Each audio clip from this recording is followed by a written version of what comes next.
I like the Hive Scum, and I'm not just talking about the gameplay. And no, I don't love the class, but I think they're a fun addition to the game. And not just for the gameplay reasons, but for their place in the macro setting of Tertium. Would I have preferred a Skitarii, Xenos Agent, Sister of Battle?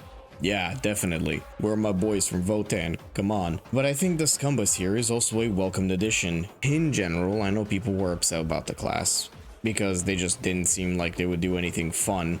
Like, oh, they just added another gun character, who cares? First off, yeah, of course they did. Darktide isn't about the wider 40k universe and all the demigod superpowered monsters, Xenos, Space Boy Scouts, and whatever else you could fit in that category. It's a game about the regular people, as regular as you can kind of get. Even the Ogryn is a little bit more dubbed down than what you'd normally expect from an Ogryn in lore, and the Psyker. Are you kidding me? There are stories about Psykers who like warp space and time and summon rains of snakes. This Psyker can summon a fucking magic bubble. Are you kidding me? They can't even pull daemons out of their forehead. Come on. This is a really baby-ass baby Psyker. Like, woke up with powers one day, they realized they can kind of shoot lightning out of their hand with the help of a staff. Ooh. Ooh.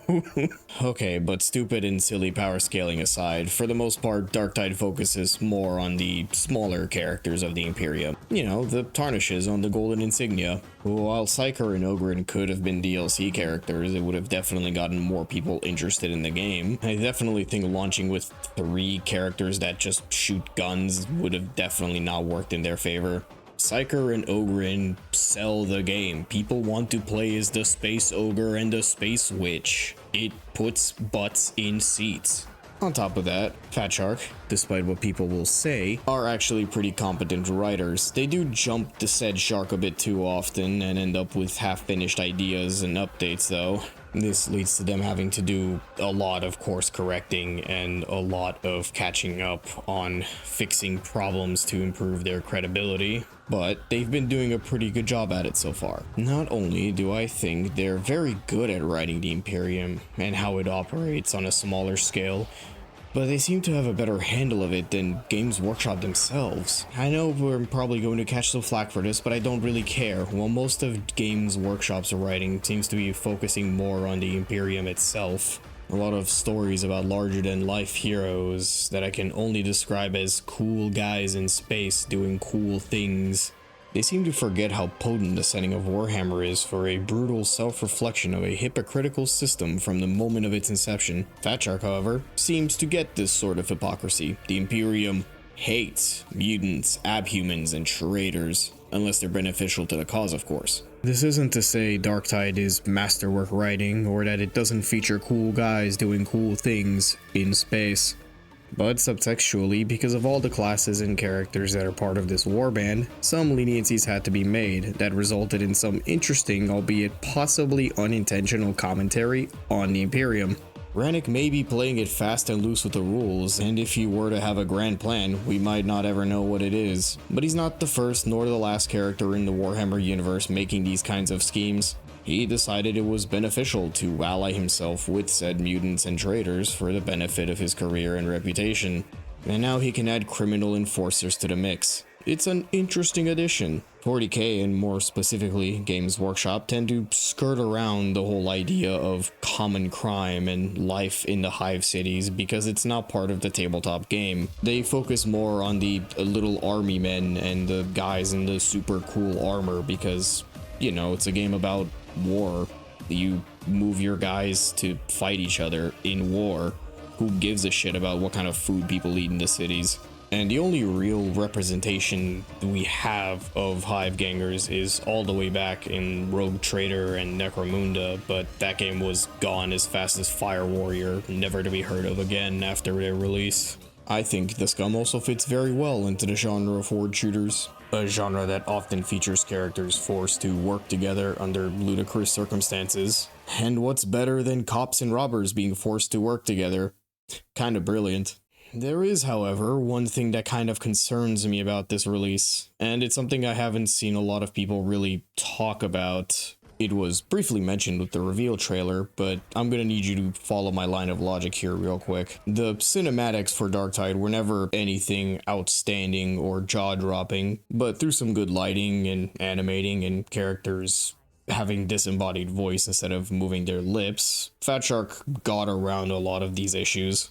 With the reveal trailer, people kind of mentioned it, how the animation seemed to get a lot sillier, that it was more comedic than anything, and I don't think that was, well, maybe it was on purpose. I think there's something worse happening. People who bought the DLC have probably seen the prologue, and oh my god, look at Zola's lips, look at the lighting, look at it, oh. And that's not all. Currently, or at the time of this recording, the game is pretty cheap. Only $10 to buy and $12 for the DLC if you don't want the cosmetic skins. Pretty nice. Not to mention on the weekend, it's going to be free. Also in-game premium currency if you complete the new event. Now, why is Fat Shark giving away all of this stuff? It can't just be out of the kindness of their hearts. They are, unfortunately, still a business that need to make money. They are a very kind business that is very responsive to their fans, but they are also a business. Now, they do want to get new players involved, and I think that's very nice of them. Lower the prices, have new players come in, try out the new class, all that good stuff. But I think ever since release, Fat Shark never really had the numbers they hoped for. At least it seems like they didn't, because it always seemed like they wanted to have a lot of players. Think about how the Morning Star is designed. It's designed to be a hub for lots of players to be in.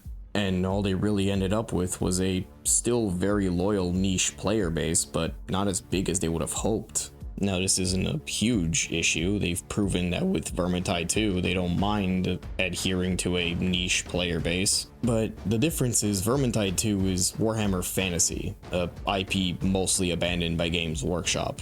This is 40K. This is their big cash cow. After about 3 years of free updates and game improvements, they approached Games Workshop and asked if they could work on a DLC character, an idea they had in their minds for a guy with a dog, the Arbiter. But I think there was a little more going on. I think Games Workshop allowed them to use this class and give them cosmetics.